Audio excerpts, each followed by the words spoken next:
Back to my YouTube channel. हम लोग आज स्टार्ट करेंगे नेक्स्ट सम से। ओके, सो इसमें कुछ आज नया सीखने मिलेगा। एग्जांपल नंबर 2 हम लोग देखेंगे। So let's start. Following is a summary balance sheet of Measure Siddhant Limited as on 31st March 2018. Liabilities दिया हुआ, assets दिया हुआ है आपके पास पूरा।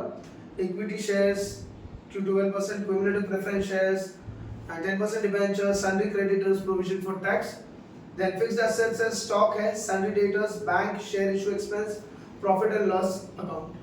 सबसे मेन पार्ट आ जाती है इंटरनल रिकंस्ट्रक्शन सॉल्व करते वक्त उसके एडजस्टमेंट्स, और एडजस्टमेंट्स में हम लोग शुरुआत करेंगे। सबसे पहले आ जाता है नोट दिया हुआ है। नोट करना है हम लोग इसमें कि preference dividend for 3 years are in arrears. जो प्रेफरेंस डिविडेंड, जो प्रेफरेंस शेयर होल्डर्स हैं हमारे पास, उसको हम लोगों ने डिविडेंड नहीं दिया है पिछले 3 सालों से। Is that clear? So 3 years का हम लोग को डिविडेंड देना पड़ेगा। देन नेक्स्ट आ जाता है हमारे पास following scheme of reconstruction was approved. So as in इस चैप्टर में हर चीज कोर्ट के ऑर्डर के बेसिस पे चलता है। सो क्या कोर्ट के ऑर्डर है उस बेसिस पे हम आगे बढ़ेंगे। सो फर्स्ट एडजस्टमेंट ले लेते हैं। राइट ऑफ करने बोल रहा है। Right of fixed assets bye 20%, sundry debtors by 15% and reduce the value of stock to 55% of the book value. सो हम लोगों को क्या करना है? राइट ऑफ करना है। एसेट्स राइट ऑफ हो रहा है। एसेट्स राइट ऑफ होना मतलब एसेट की वैल्यू कम हो जाना, हटा देना। तो इसमें क्या हो जाएगा? हम लोगों के लिए लॉस हो जाएगा। तो बेसिकली जो कैपिटल रिडक्शन जो होता है वो एक नॉमिनल अकाउंट होता है, और इस वजह से हम लोग को लॉस हो रहा है। तो क्या हो जाएगा? Entry capital reduction account debit कर देंगे। सो हम लोग शुरुआत करेंगे सम के साथ में इसमें। इन द बुक्स ऑफ सिद्धांत लिमिटेड, सिद्धांत लिमिटेड फर्स्ट है हमारा ट्रांजैक्शन जिसमें वो बता रहा है कि हम लोग को राइट ऑफ करना है एसेट्स के लिए। तो कैपिटल रिडक्शन अकाउंट डेबिट हो जाएगा। तो कौन से एसेट्स का हम लोग राइट ऑफ कर रहे हैं? सो एसेट्स राइट ऑफ हो रहा है वो है फिक्स्ड एसेट्स है जो 20% से राइट ऑफ होगा। सन्ड्री डेटर्स एंड स्टॉक का वैल्यू भी हम लोग रिड्यूस करने वाले हैं। सो फिक्स्ड एसेट 21 लाख है और रिड्यूस करने बोला हम लोग, मतलब राइट ऑफ करने बोला है 20% से। सो 21 लाख इनटू 20% कितना हो जाएगा? It is 4,20,000। सो 4,20,000 हमारा क्या है? ये फिक्स्ड एसेट है। Fixed assets account 4,20,000। नेक्स्ट और क्या बोला है? सन्ड्री डेटर्स भी बोला है, तो सन्ड्री डेटर्स भी ले लेते हैं। सन्ड्री डेटर्स अकाउंट कितना बोला है? सन्ड्री डेटर्स के लिए 15% से रिड्यूस करना है। तो 15% के हिसाब से हमारे पास जो डेटर्स है वो 15 लाख के हैं। 15 लाख का 15% हम लोग निकाल लेते हैं। So that will B 2,25,000। तो ये आ जाएगा 2,25,000। नेक्स्ट हमारे पास क्या दिया हुआ है? स्टॉक। वैल्यू ऑफ स्टॉक जो है वो क्या हो रहा है? रिड्यूस हो रहा है। बेसिस ऑफ 55% से रिड्यूस करने बोला है। 55% से मतलब बोल रहा है इस वैल्यू तक हम लोग को रिड्यूस कर देना है। तो कितना वैल्यू बच रहा है? 45%। तो सिंपली कितना हमारा स्टॉक है? यहाँ पर 20 लाख का स्टॉक है। 20 लाख पे हम लोग क्या करेंगे? 45% ले लेंगे। तो that will be 9 lakh. So to stock account कितना आ जाएगा? 9 लाख रुपीज। तो यहाँ पे 9 लाख, ठीक है। सो 4,20,000 प्लस 2,25,000 और 9 लाख कुल मिला के हो जाएगा 15,45,000। अभी आप बोलोगे कि यस जिसका परसेंटेज दिया था उस पे सब पे डायरेक्ट निकाला है और स्टॉक पे हम लोगों ने डायरेक्ट नहीं निकाला है, 55% नहीं यूज किया। क्यों? क्योंकि सब में क्या लिखा है? Fixed asset by 20%। तो बाय बोल रहे हैं मतलब जो परसेंटेज दिया हम लोग को उसी पे निकालना है। सेम में हम लोग ने सन्ड्री डेटर्स पे बाय 15% बोला है, तो उतने वैल्यू का हम लोग को निकालना है। लेकिन जब यहाँ पर आ जाता है स्टॉक के बारे में, तो उन्होंने बोला reduce the value of stock to 55%। 255% आ रहा है। तो जब 255% दे रहा है तो इन शॉर्ट दिमाग में ये रखना है जो दिया हुआ उसका हम लोग क्या करेंगे? डिफरेंस निकालेंगे। तो 100 माइनस 55 दैट विल बी 45%। सो हम लोगों ने स्टॉक का कितना है? स्टॉक का हमारा 20 लाख का वैल्यू है जिसपे हम लोगों ने 45% कैलकुलेट किया, दैट इज 9 लाख। सो आ जाएगा being assets written off. Is that clear? चलो सो नेक्स्ट एंट्री पे चले जाते हैं। नेक्स्ट एडजस्टमेंट क्या बोल रहा है, preference share holders to forgo arrears of preference dividend.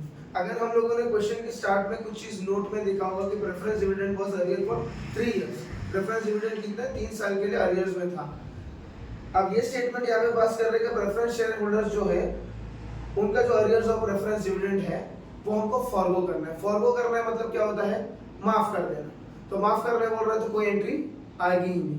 अगर वो ऐसा स्टेटमेंट देगा कि हमको 1/3 माफ करके बाकी पेमेंट करना है तो पेमेंट करना पड़ता है, उतना एक्सपेंस आ जाता है हमको। लेकिन जब नहीं बोला है तो हम लोग क्या करना पड़ेगा, पूरा का पूरा माफ करना है, तो कोई भी एंट्री पास नहीं होगी।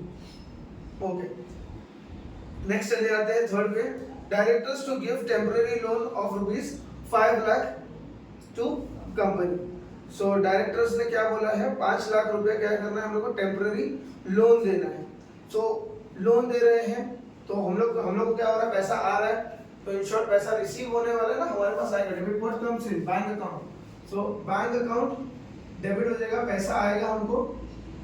किन से आ रहा है, to loan from directors account. Simple है, डायरेक्टर्स क्या कर रहा है, कंपनी को लोन दे रहा है, तो इन शॉर्ट क्या हो रहा है, हमको पैसे आने वाले हैं, तो bank account in generally debit हो जाता है। और लोन हम लोग को डायरेक्टर से मिला तो bank account debit to loans from directors आ जाएगा। कितना वैल्यू है उसका, उसका वैल्यू आ जाता है हमारे लिए 5 लाख। सो 5 lakh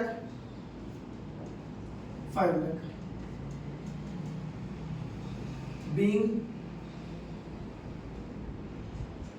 loan from directors received. That's it. Next adjustment क्या बोल रहे हैं देखते हैं।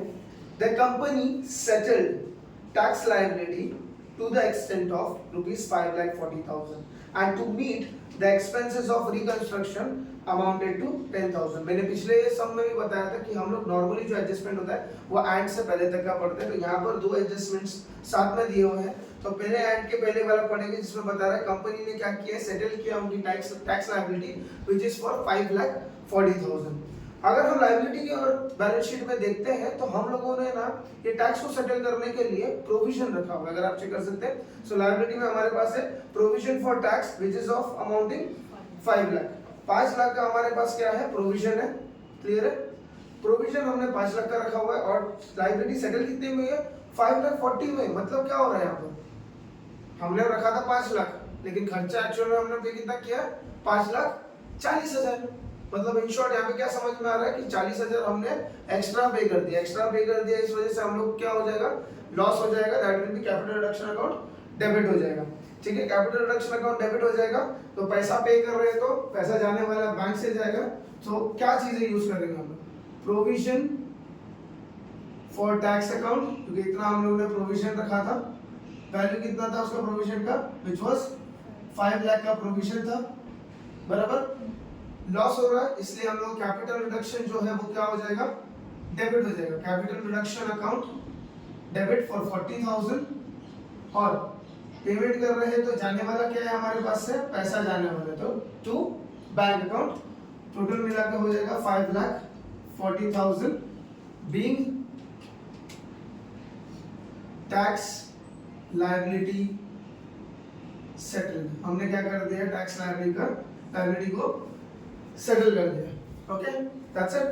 नेक्स्ट आगे बढ़ जाते हैं। अब एंड के आगे का पढ़ेंगे। To meet the expenses of the reconstruction amounted to ₹10,000। Reconstruction expenses है। रिकंस्ट्रक्शन एक्सपेंसेस क्या चीज होती है, जो हमने हमारे चार्टर्ड अकाउंटेंट को हायर किया है, जो हमको हेल्प कर रहा है, जो लॉयर्स है जिन्होंने हमें हेल्प की इस सिचुएशन से बाहर निकालने के लिए, तो उन लोगों को क्या पैसा तो देना पड़ेगा। कोई भी हमारे लिए फ्री में तो कोई काम नहीं करता। सो 10,000 रुपीज उनका खर्चा है, तो खर्चा इन शॉर्ट हमारे लिए है, तो ये हमारे लिए क्या हो जाएगा, कैपिटल रिडक्शन अकाउंट डेबिट हो जाता है। Capital reduction account debit. मैंने बताया कि कैपिटल रिडक्शन एक नॉमिनल अकाउंट है, ये बात का ध्यान रखना। कैपिटल रिडक्शन एक नॉमिनल अकाउंट है। जब खर्चा होगा, जब आपको खर्चा होगा वो डेबिट होगा, और जब आपको इनकम जनरेट होगी तो वो क्रेडिट होगा। इसी बेसिस पे पूरा सम सॉल्व होता है। तो कैपिटल रिडक्शन अकाउंट डेबिट किया है हमने 2, पैसा गया हमारे पास से, तो बैंक अकाउंट कितना है 10,000 रुपीज, तो यहाँ पे 10,000 लिख लेते हैं, 10,000 being reconstruction expense paid. Next reconstruction expenses pay कर दिया हमने, आगे बढ़ेंगे पांचवा एडजस्टमेंट पे। Sundry creditors to give a remission of 20%। Sundry creditors जो है हम लोगों ने क्या किया, रेमिशन दिया। रेमिशन मतलब क्या कर रहे हैं हम लोग, सामने वाले को बोल रहे हैं 20% का तुझे छूट दिया जा रहा है of their claims, and company to allot 11% preference shares of 100 fully paid up in the settlement of the balance amount. मतलब जो भी उसका टोटल अमाउंट है उसमें हम लोग 20% का पहले तो छूट दे रहे हैं सन्ड्री क्रेडिटर्स, है ना। तो सन्ड्री क्रेडिटर्स जो है हमारे पास, उन लोगों ने हमको बोला जा 20% तेरे को माफ किया, तो हमारे लिए अच्छा हो गया बुरा हो गया, हमारे लिए तो अच्छा ही हो गया ना। सन्ड्री क्रेडिटर्स हमारी लायबिलिटी थी और हम लोग को वो 20% छूट दे रहे हैं। 20% छूट दे रहे हैं मतलब क्या हो जाता है यहाँ पर, हम लोग के लिए फायदे की बात है। सन्ड्री क्रेडिटर्स कितना वैल्यू है वो चेक करते हैं। सन्ड्री क्रेडिटर्स है 36 लाख का, ठीक है। तो चलो लिख लेते हैं यहाँ पे, सन्ड्री क्रेडिटर्स अकाउंट डेबिट हो जाएगा, sundry creditors account debit 36 lakh, बराबर। सन्ड्री क्रेडिटर्स यहाँ पे 36 लाख का आ जाता है। उसके बाद में हमारे पास क्या चीज है, हम लोगों को क्या मिला है, रेमिशन मिला है। रेमिशन का मतलब मैंने थोड़ी देर पहले बोला छूट मिल जाना। अगर छूट मिली है, कितने की छूट मिली है हमें, 20% की। तो 36 लाख का अगर 20% में निकालूं तो दैट विल बी अराउंड 7,20,000। 7,20,000 हमारे लिए क्या है, फायदा है। तो इन शॉर्ट कैपिटल रिडक्शन क्या हो जाएगा, क्रेडिट हो जाएगा। वो तो हो जा रहा है, लेकिन उन लोगों ने एक और स्टेटमेंट बोला, क्या बोला है, and a company to allot 11% shares, 11% preference shares of rupees 100 each fully paid up in the settlement of the balance amount। तो हम लोगों को यहाँ पर बैलेंस सेटल करते वक्त ध्यान रखना है टू कैपिटल रिडक्शन अकाउंट, जो हम लोगों ने वैल्यू निकाला which was 7,20,000, और to 11% preference shares capital amount.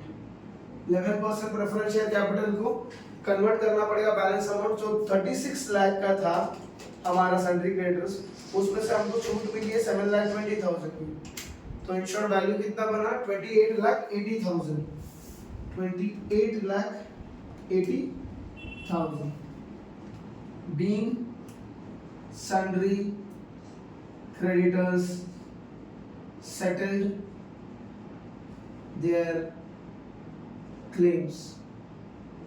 That's it, simple है। सो इधर तक हमारा एडजस्टमेंट हो चुका है, आगे बढ़ेंगे और एडजस्टमेंट्स के थ्रू।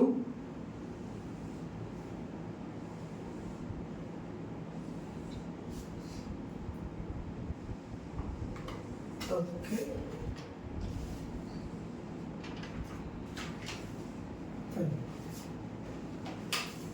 तो आगे बढ़ते हैं और एडजस्टमेंट्स पे। तो एडजस्टमेंट्स में हमारा नेक्स्ट आगे का पार्ट आ जाता है, पांचवा एडजस्टमेंट तक हमारा पूरा कंप्लीट हो चुका है। सिक्स्थ एडजस्टमेंट्स की ओर बढ़े। 10% debentures to be converted into 13% debentures of rupees 1,60,000 in full settlement of their claim. So हमारे पास 10% डिबेंचर होल्डर्स है क्या बैलेंस शीट में, वो एक बार चेक कर लेते हैं। तो हाँ, लायबिलिटी में दिया हुआ है 10% डिबेंचर्स जिसका वैल्यू है 3 लाख। 3 लाख का डिबेंचर्स है और वो लोग क्या बोल रहे हैं, कन्वर्ट करना है 13% डिबेंचर पे, और सेटलमेंट कितने में हो जाएगा, 1,60,000 में। 3 लाख की लायबिलिटी, 3 लाख की लायबिलिटी जो चल रही थी वो अभी सेटलमेंट कितने में करेगी, 1,60,000 में। तो इन शॉर्ट हमारे लिए लायबिलिटी क्या हो गया, कम हो गया, राइट। तो इन शॉर्ट हमारे लिए क्या है, प्रॉफिट है, तो कैपिटल रिडक्शन क्रेडिट हो जाएगा। एडजस्टमेंट नंबर 6 आ जाएगा यहाँ पर। So 10% debentures account debit to 13% debentures account to capital reduction account.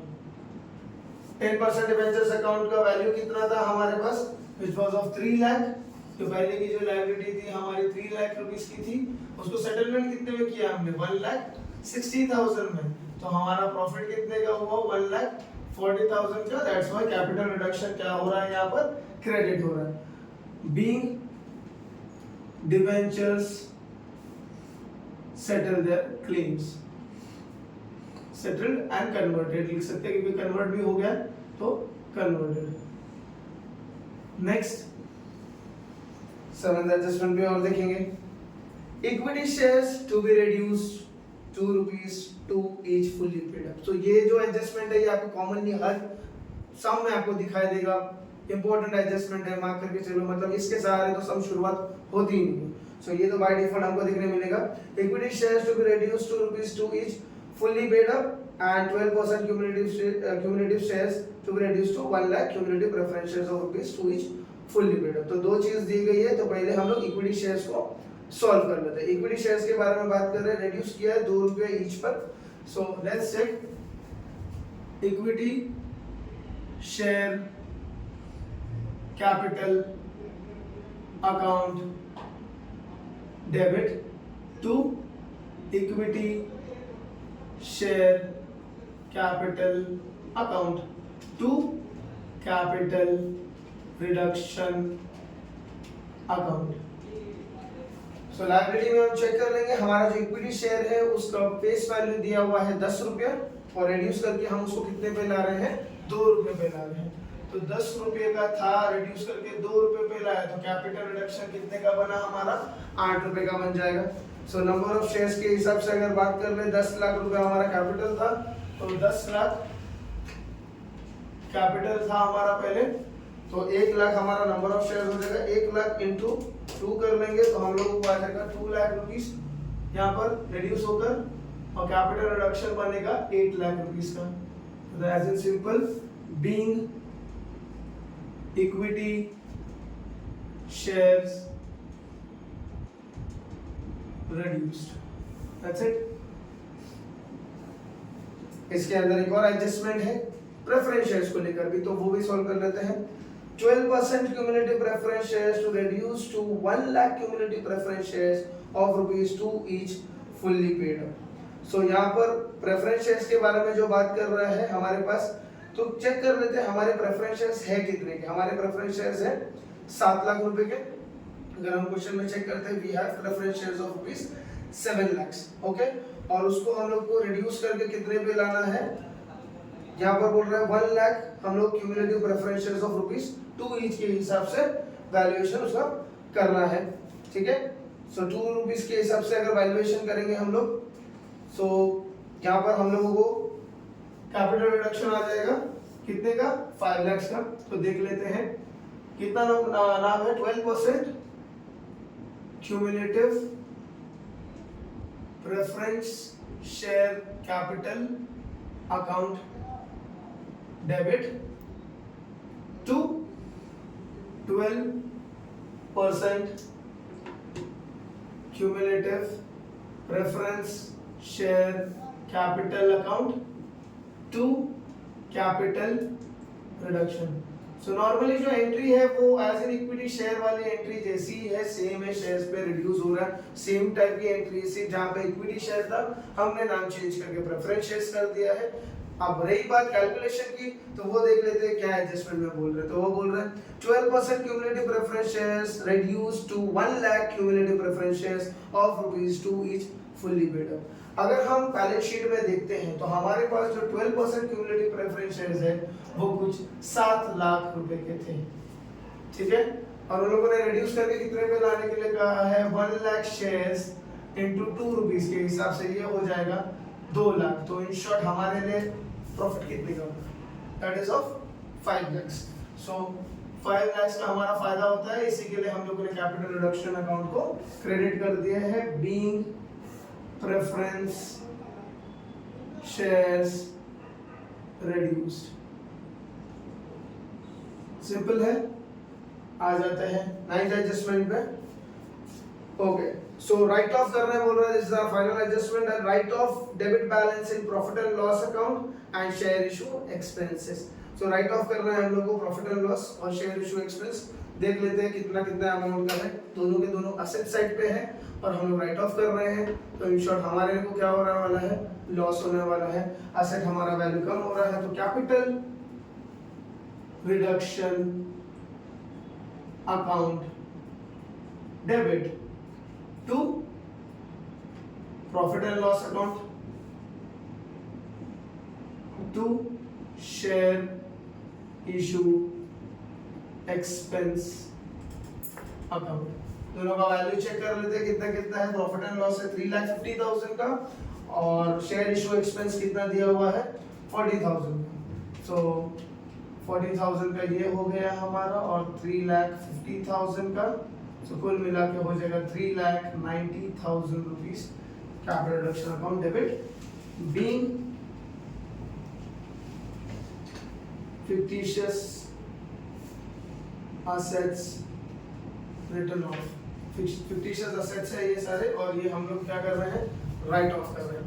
Right of करने के बाद यहाँ पे हमारे सारा जर्नल एंट्रीज का पार्ट खत्म हो जाता है। फाइनली हम लोग क्या बनाना पड़ता है, कैपिटल रिडक्शन अकाउंट, ताकि हमको ये क्लोजिंग फिगर हमें पता चले। So let's make a capital reduction account बना लेते हैं। यहाँ पर शॉर्ट में लेजर अकाउंट बनाएंगे हम। वो कोई हार्ड एंड फास्ट रूल नहीं है, बहुत सिंपल सा है। हम लोगों ने लेजर बनाया हुआ है पहले भी, पिछले सब में भी हमने बनाया था, तो हम लोग को आसान पड़ेगा। So let's proceed. Ledger of capital reduction account, capital reduction account. Okay, so यहाँ पे हमारे पास सारी जर्नल एंट्रीज दी गई है। जर्नल एंट्रीज के बेसिस पे हम लोग पोस्ट करेंगे। सो कैपिटल रिडक्शन अकाउंट जहाँ जहाँ है वो सारी जर्नल एंट्रीज उस अकाउंट में भी आएगी, तो उसके बेसिस पे आएंगे। पहला ट्रांजैक्शन जो बता रहा है capital reduction account debit to fixed asset to sundry debtors to stock. So capital reduction account debit है, ये डेबिट साइड है हमारा और credit side. So as in particulars जो हम लोग लिखते हैं, पर्टिकुलर्स आ जाएगा amount, particulars and to fixed asset, कितना वैल्यू है फिक्स्ड एसेट्स का, that is of 4,20,000। Then next हमारा सन्ड्री डेटर्स है, टू सन्ड्री डेटर्स 2,25,000। नेक्स्ट है हमारे पास stock, to stock account 9 lakh का है, बराबर। नेक्स्ट एंट्री आ जाएगी bank to loan from directors. अब यहाँ पे कोई भी कैपिटल रिडक्शन का इन्वॉल्वमेंट नहीं है, तो ये एंट्री हम लोग पास मतलब यहाँ पे कैलकुलेशन में नहीं लेंगे। Next we have provision for tax account, a capital reduction to bank account. So capital reduction account debit हो रहा है यहाँ पर। सो बेसिकली हम लोग यहाँ पे क्या लिख सकते हैं, हमारे पास जो दिया हुआ है कैपिटल रिडक्शन है कितने का है, यहाँ पर प्रोविजन फॉर टैक्स दिया 5 lakh, capital reduction account debit 40,000 और बैंक है हमारे पास 5,40,000। तो कैपिटल रिडक्शन डेबिट साइड पे है, तो यहाँ पर आ जाएगा टू बैंक अकाउंट। वैल्यू किसका लेंगे हम लोग, कैपिटल रिडक्शन का। कैपिटल रिडक्शन कितना है हमारे लिए 40,000। नेक्स्ट हमारे पास आ जाता है entry capital reduction to bank, फिर से तो वापस आ जाएगा टू बैंक अकाउंट 10,000। नेक्स्ट क्या दिया हुआ है, sundry creditors account to capital reduction to 11% preferential capital. तो यहाँ पे आ जाएगा बाय सन्ड्री क्रेडिटर्स अकाउंट और अमाउंट कौन सा लेंगे हम लोग, कैपिटल रिडक्शन का 7,20,000, बराबर। Next 10% debentures account to 13% debentures to capital reduction.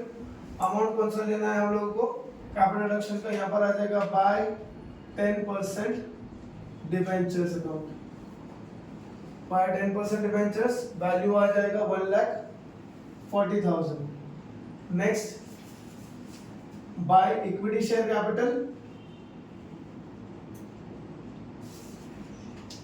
Capital account कितना है हमारे पास 8 लाख,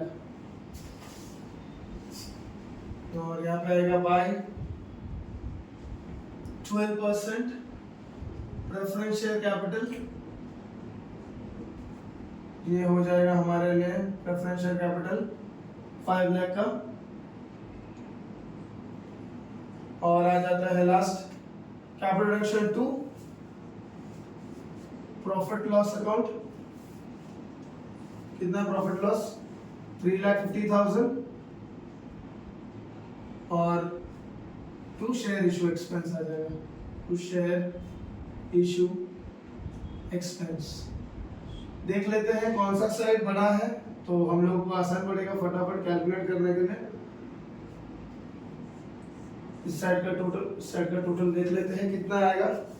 सो विच इज अराउंड कितना है, दोनों में से कौन सा साइड बड़ा आ रहा है देख लेते हैं। हमारे पास 7,20,000 है, 1,40,000 है, 8 लाख है और 5 लाख है। That is 21,60,000 on this side 21,60,000 21,60,000 ले लेंगे 2 कैपिटल रिजर्व चला जाएगा। 21,60,000 में से सारा चीज माइनस करते हैं। 40,000 माइनस करना है, 3,50,000, 10,000, 40,000, 9 लाख, 2,25,000, 4,20,000 माइनस करने के बाद हमें कितना आ रहा है, that is 1,75,000।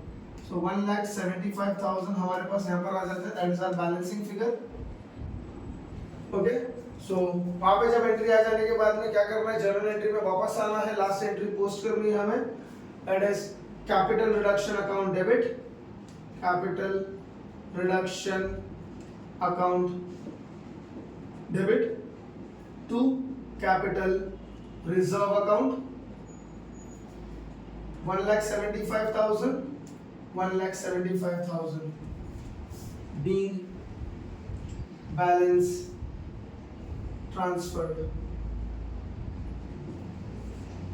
Most of students यही गलती कर लेते हैं, यहाँ पर जो लास्ट एंट्री है वो भूल जाते हैं पास करने का। तो कुछ भी करें हमें ये एंट्री पास करनी है। जब भी हम इस लेजर को क्लोज करते हैं जो फिगर आता है हमारे पास बैलेंसिंग, उसको वापस से हमें जर्नल एंट्री में आकर पोस्ट करना है, एंड देन फाइनली सब क्लोज होता है। Okay, so that's it for all today. Thank you so much. Have a nice day.